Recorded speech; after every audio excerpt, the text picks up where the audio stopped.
అన్ని మానిస్తే చిత్తం ఎప్పటికి శుద్ధం కదా, భక్తి ఎప్పటికీ రాదు. చేస్తున్నా అన్న అహంకారం లేకుండా ఈశ్వరార్పణ బుద్ధితో ఈశ్వరుని ప్రేమతో ఇవన్నీ చేయాలి. అందుకు ఆడుకుందాం దా. ఆడుదము మనము హరిరతి పాడుదమే ప్రొద్దు విష్ణు భద్రయ సంబుల్ వీడుదము ధనుజ సంగతి కూడుదము ముకుంద భక్తి కోటిన్ సూటిన్.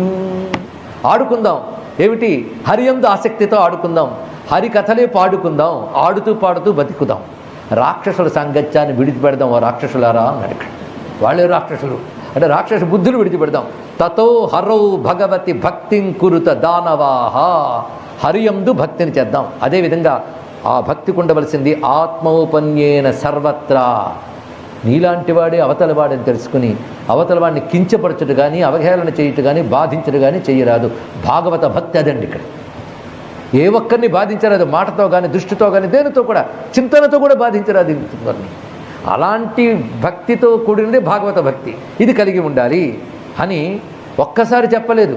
ఎప్పుడెప్పుడు గురువులు బయటకు వెళ్ళారు అప్పుడప్పుడు ఇదే చెప్పడం మొదలెట్టాడు ఇక్కడ. పైగా అలా అలా చెప్తే ఒక్కసారి చెప్తే వెంటనే రెండో రోజు మర్చిపోవచ్చు. అలా చెప్పడం వల్ల ఇంకా నాటుకుంది వీళ్ళందరికీ.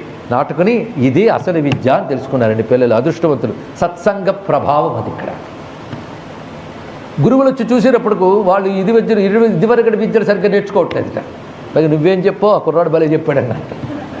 వెంటనే చూసి ఇతడిని ఏదో బాగు చేద్దామని వాళ్ళ నాన్నని ఓదార్చి వచ్చాము, వీడొచ్చి అందరినీ పాడు చేసేటట్టు చెప్పి తిన్నగా తీసుకువెళ్ళి రక్షోబాలురనెల్ల నీ కొడుకు చేరంజీరి లోలోన నా శిక్షా మార్గములెల్ల కల్లనని ఆక్షేపించి తానందరను మోక్షాయత్తులు చేసినాడు.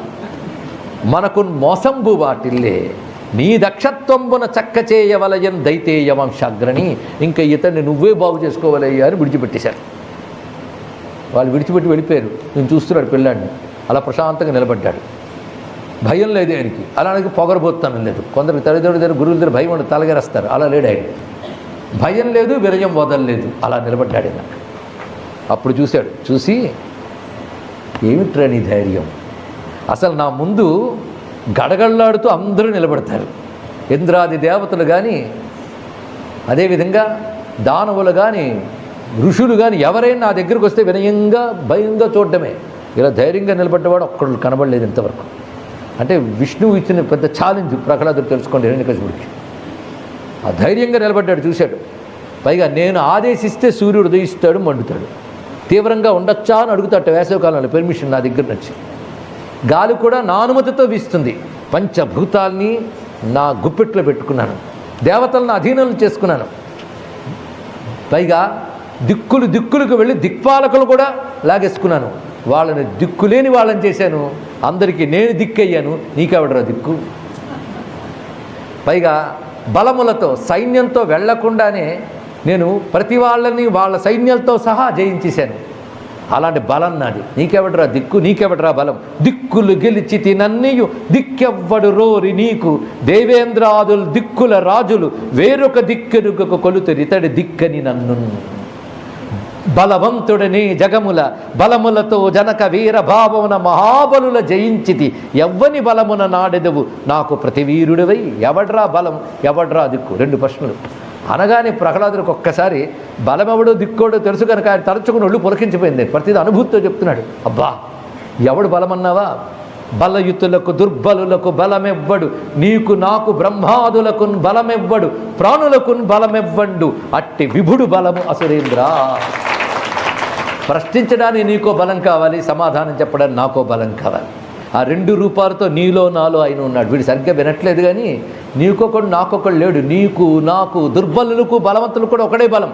తద్విష్ణోర్బలమాహు అని వేదమే చెప్తుంది. అది విష్ణువు. దిక్కుల గురించి అంటున్నావా? దిక్కులు నువ్వు ఉన్న చోటు బట్టి చెప్తావు.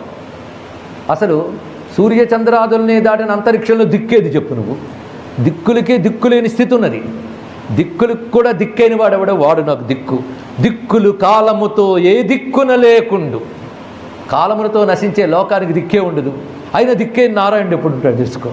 కనుకనే దిక్కులు కాలముతో నీ దిక్కున లేకుండగలుగు దిక్కులు మొదలై దిక్కుగలలేని వారికి దిక్కెయ్యది అది నాకు దిక్కు మహాత్మా.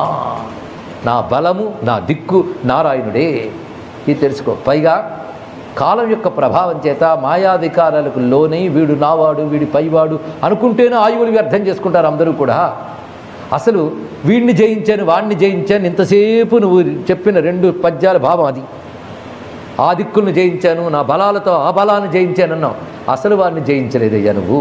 జిహ్వాసురం జహ్యాసురం భావ జహి అసురం భావం జహ్యాసురం భావమిమం త్వమాత్మనః సమం మనోధత్స్వ నసంతి విద్విషః.